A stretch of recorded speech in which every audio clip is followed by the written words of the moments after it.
Welcome to the One Year Bible, February 6.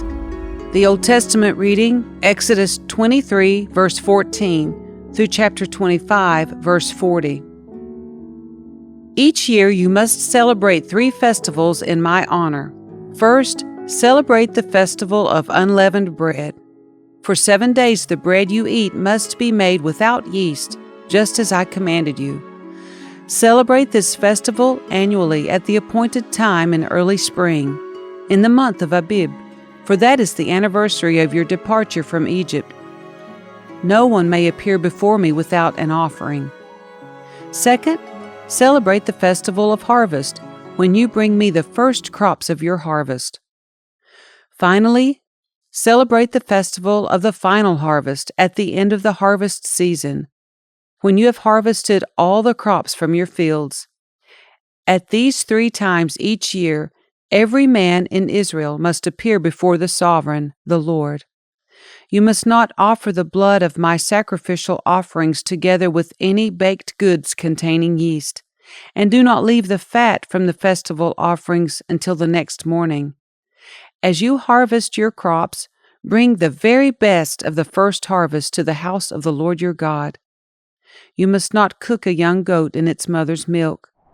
See, I am sending an angel before you to protect you on your journey and lead you safely to the place I have prepared for you. Pay close attention to him and obey his instructions. Do not rebel against him, for he is my representative, and he will not forgive your rebellion. But if you are careful to obey him, following all my instructions, then I will be an enemy to your enemies, and I will oppose those who oppose you.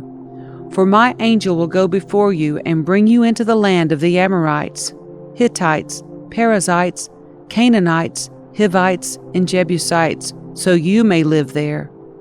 And I will destroy them completely. You must not worship the gods of these nations or serve them in any way or imitate their evil practices. Instead, you must utterly destroy them and smash their sacred pillars. You must serve only the Lord your God. If you do, I will bless you with food and water, and I will protect you from illness. There will be no miscarriages or infertility in your land, and I will give you long, full lives. I will send my terror ahead of you and create panic among all the people whose lands you invade. I will make all your enemies turn and run. I will send terror ahead of you to drive out the Hivites, Canaanites, and Hittites. But I will not drive them out in a single year, because the land would become desolate and the wild animals would multiply and threaten you. I will drive them out a little at a time, until your population has increased enough to take possession of the land. And I will fix your boundaries from the Red Sea to the Mediterranean Sea, and from the eastern wilderness to the Euphrates River. I will hand over to you the people now living in the land, and you will drive them out ahead of you. Make no treaties with them or their gods. They must not live in your land, or they will cause you to sin against me. If you serve their gods, you will be caught in the trap of idolatry. Then the Lord instructed Moses, "Come up here to me and bring along Aaron, Nadab, Abihu, and 70 of Israel's elders.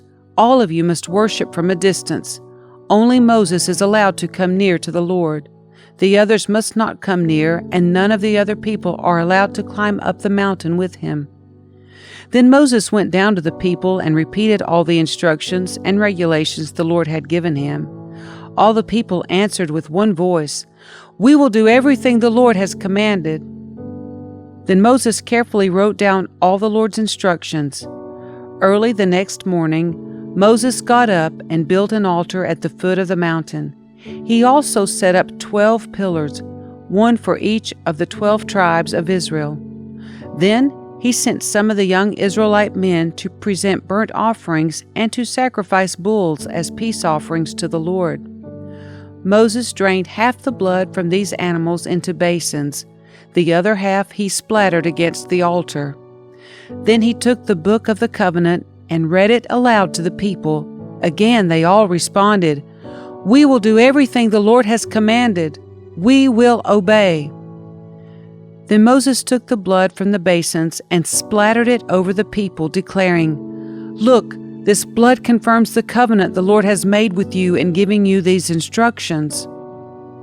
Then Moses, Aaron, Nadab, Abihu, and the 70 elders of Israel climbed up the mountain. There they saw the God of Israel. Under his feet there seemed to be a surface of brilliant blue lapis lazuli, as clear as the sky itself. And though these nobles of Israel gazed upon God, he did not destroy them. In fact, they ate a covenant meal, eating and drinking in his presence. Then the Lord said to Moses, "Come up to me on the mountain. Stay there, and I will give you the tablets of stone on which I have inscribed the instructions and commands, so you can teach the people." So Moses and his assistant Joshua set out, and Moses climbed up the mountain of God. Moses told the elders, "Stay here and wait for us until we come back.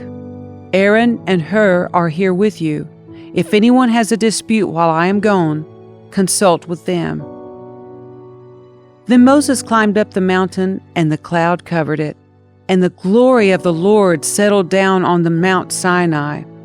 And the cloud covered it for 6 days. On the 7th day the Lord called to Moses from inside the cloud.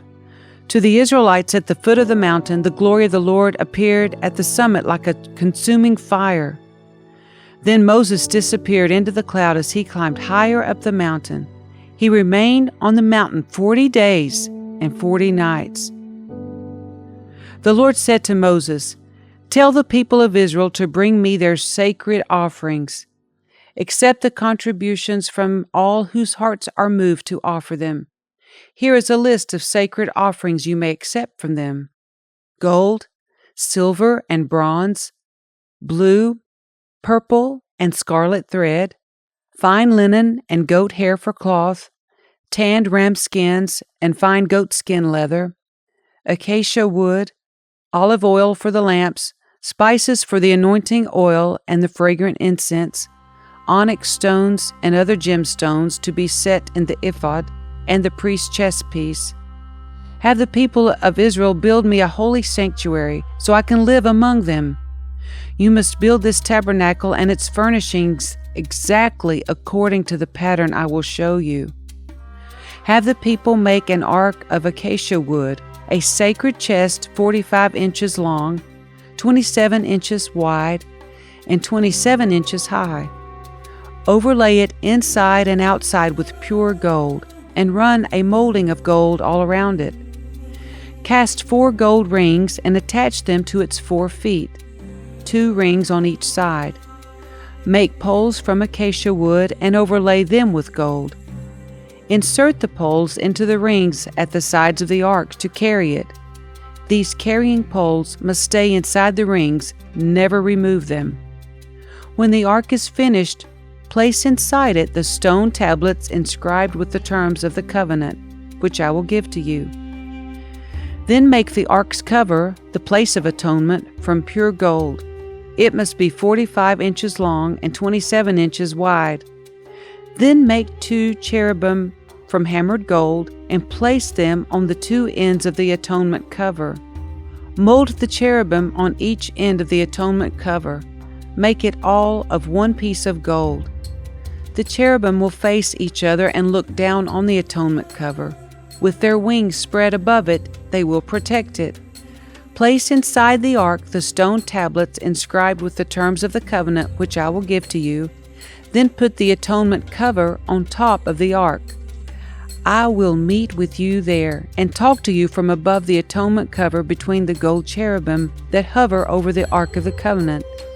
From there I will give you my commands for the people of Israel.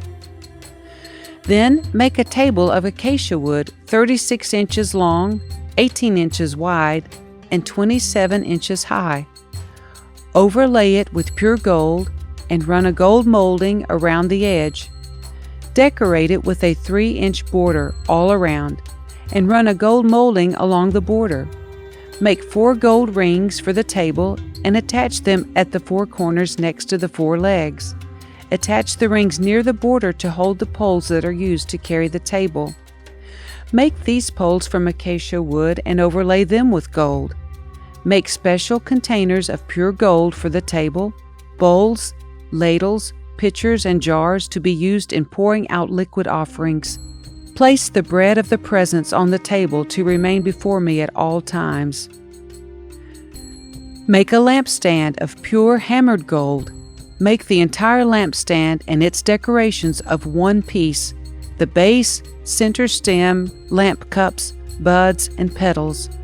Make it with 6 branches going out from the center stem, 3 on each side. Each of the 6 branches will have 3 lamp cups, shaped like almond blossoms, complete with buds and petals. Craft the center stem of the lampstand with 4 lamp cups, shaped like almond blossoms, complete with buds and petals. There will also be an almond bud beneath each pair of branches, where the 6 branches extend from the center stem. The almond buds and branches must all be of one piece with the center stem, and they must be hammered from pure gold. Then make the 7 lamps for the lampstand, and set them so they reflect their light forward. The lamp snuffers and trays must also be made of pure gold.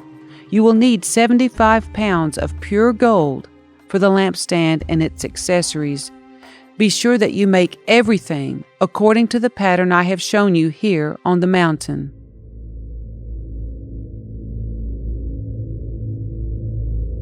The New Testament reading, Matthew chapter 24, verses 29 through 51.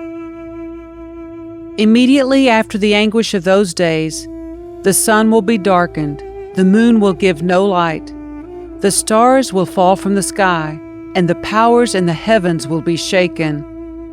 And then, at last, the sign that the Son of Man is coming will appear in the heavens, and there will be deep mourning among all the peoples of the earth.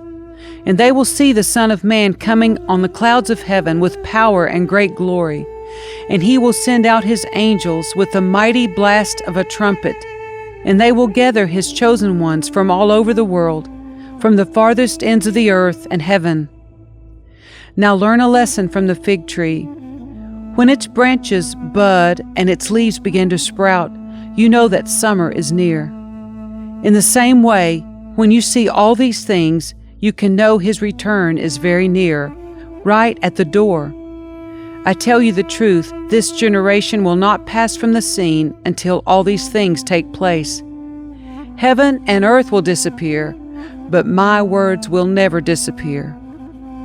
However, no one knows the day or hour when these things will happen, not even the angels in heaven or the Son himself. Only the Father knows. When the Son of Man returns, it will be like it was in Noah's day. In those days before the flood, the people were enjoying banquets and parties and weddings right up to the time Noah entered his boat. People didn't realize what was going to happen until the flood came and swept them all away.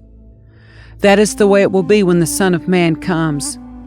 2 men will be working together in the field. One will be taken, the other left. 2 women will be grinding flour at the mill. One will be taken, the other left.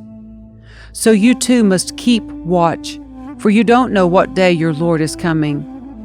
Understand this, if a homeowner knew exactly when a burglar was coming, he would keep watch and not permit his house to be broken into. You also must be ready all the time, for the Son of Man will come when least expected.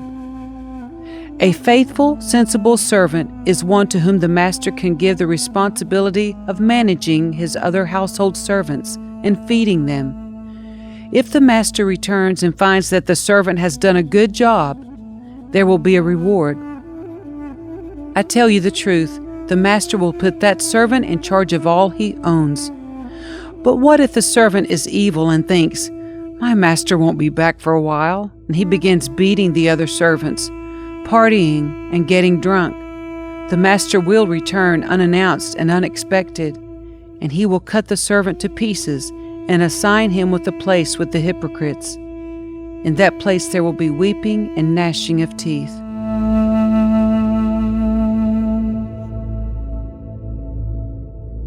Psalm 30, verses 1 through 12. I will exalt you, Lord, for you rescued me.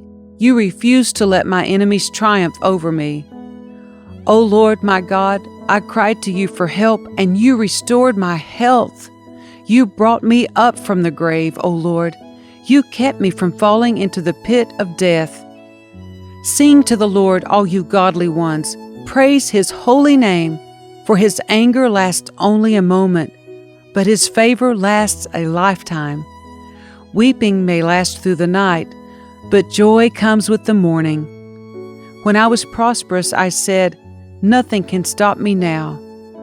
Your favor, O Lord, made me as secure as a mountain. Then you turned away from me, and I was shattered. I cried out to you, O Lord. I begged the Lord for mercy, saying, what will you gain if I die, if I sink into the grave? Can my dust praise you? Can it tell of your faithfulness? Hear me, Lord, and have mercy on me. Help me, O Lord. You have turned my mourning into joyful dancing. You have taken away my clothes of mourning and clothed me with joy, that I might sing praises to you and not be silent. O Lord my God, I will give you thanks forever. Proverbs 7, verses 24 through 27. So listen to me, my sons, and pay attention to my words. Don't let your heart stray away toward her. Don't wander down her wayward path, for she has been the ruin of many. Many men have been her victims. Her house is the road to the grave. Her bedroom is the den of death.